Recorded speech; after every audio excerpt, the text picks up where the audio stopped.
I'm just finishing my veggie prep to make bone broth. Bone broth is such an amazing thing to have around. So bone broth and chicken stock are essentially the same thing, or any kind of stock actually, except for we add a little bit of vinegar to the pot. And the acid in the vinegar actually helps pull the collagen out of the bones, and that's where all of the healing magic is. And that's why when you make stock that way, it gets really, really thick. So simple to put together. I have all of my veggies prepped. The worst part about this is the raw chicken, but it's really easy to put together, so let's get started.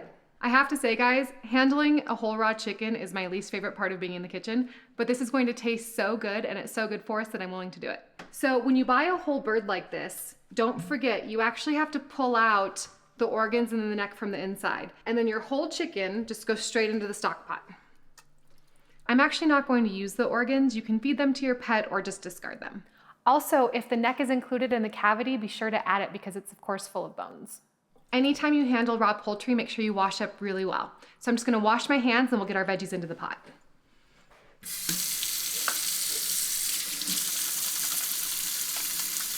We have our chicken in our stock pot. Let's get our veggies in. And again, you don't necessarily need to chop these. You just need to make them small enough to fit in the pot. So let's start with our carrots. I have 2 carrots and 2 big pieces of celery that I've chopped up, 3 cloves of garlic that I smashed, an onion cut in half, and you can even leave the skins on these. We're gonna strain all of this so it doesn't matter. About 1.5 teaspoons of whole peppercorns. Try to use whole peppercorns. We get the great flavor out of them without the little bits of pepper. And I'm actually going to add about 1 teaspoon of sea salt to my stock. We often don't add salt to stock because we wanna salt it later in the cooking process. I think it adds good flavor and I know that I'm actually going to use this for soup. Next, we'll add 2 bay leaves. In a 6-quart stock pot, we want about 1 tablespoon to 1.5 tablespoons of vinegar. There's not an exact measurement, and you can even just eyeball this if you want. Let's fill the pot up with water to about 1.5 inches below the top of the pot. We don't want it to simmer over, but we want to fill this with as much water as we can. Always use purified water because we of course want the purest stock we can have. So let's bring this up to a boil and then knock it back down to a simmer for about 4 to 6 hours. 4 to 6 hours is what you need to get all of the good stuff out of the bones. Lid on. In about an hour, we're gonna pull the whole chicken out and take the meat off the bones. If we leave the meat in here too long, it will become really tough. So let's keep this at a simmer for about an hour, take the meat off, and then put the bones back in. While our stock is cooking away, I wanna show you guys a few other things about bone broth. I have some here that I made yesterday to show you guys what happens after it chills. And this is what we want to happen. It's going to get really thick and kind of coagulate and gelatinize a little bit. So I want you to see how thick this actually is. I don't want you to be alarmed if you see this in your stock and you're not sure if you ruined it or not. This is what you want to happen. And don't worry, once you heat this up, it will liquefy. There might be a little bit of fat on top that you can either scrape off or discard, or you can actually use that in your cooking too.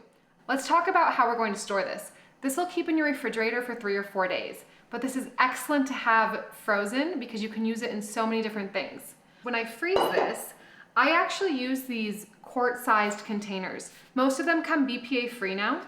And when you use this, only fill it up to about 750 milliliters because things expand when they freeze. And the top will burst off. You'll have a mess in your freezer. You can freeze in glass jars, but I want to warn you guys about a few things, and this is why I usually don't do it. Glass can crack when it's in the freezer, especially a mason jar that has rounded sides. So never freeze anything in a mason jar that has any kind of roundness to it. If you do freeze in a mason jar, always make sure that you freeze it in something with straight sides. These are okay to put in the freezer, but again, they still can crack, so I prefer to use these BPA-free plastic containers. Our stock has been simmering away for about an hour. It's time to take the meat off the bones, because if we leave the meat in there for too long, it will become really tough. So just grab a pair of tongs and go straight into the middle of the chicken and pull it straight out. Be very careful, this is very hot. I'm going to let this cool for about 10 minutes just so I can pull the meat off the bones. Then everything goes back in. The bones, the skin, everything but the meat goes back in. 4 to 6 hours will work, but for even more healing properties, you can let this simmer 8 to 12 hours. You can even do this in a crock pot overnight if you'd like. It's time to strain our stock. So take the bones out and just discard them. We don't need them anymore. Then we're going to use this big bowl for our stock.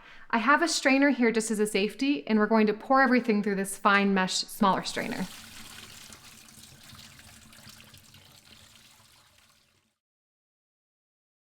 So you can see that the strainer caught everything. Now, some people like their stock extra clear. You can actually do this through a coffee filter if you want to, but this is good enough for me. Like I mentioned before, this big strainer was just a safety in case one of the big pieces fell out, but we're good here.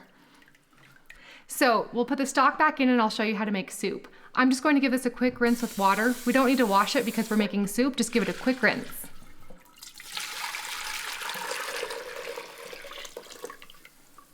I have my stock back on the stove and I'm going to show you guys how to make a really simple soup.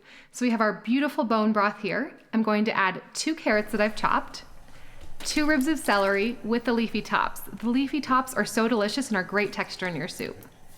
I have a cup of cooked quinoa that I cooked from earlier in the week. I love to make extra quinoa when I make quinoa just for these types of occasions. And we'll actually use all of the chicken that we pulled off the bones as well. We'll add about a teaspoon of sea salt to this, just season it to taste. We'll simmer it for about 20 minutes just to soften the veggies, and then turn off the heat, add the juice of half a lemon, and we'll be ready to go. Moment of truth, time to taste our soup. I'm so excited about this. Careful, it's hot. Oh my gosh, it's so good. The bone broth is so good, and then all of the veggies and the lemon. You are going to love this. If you want more recipes like these, head on over to my blog at elizabethwriter.com, and I'll see you guys next time.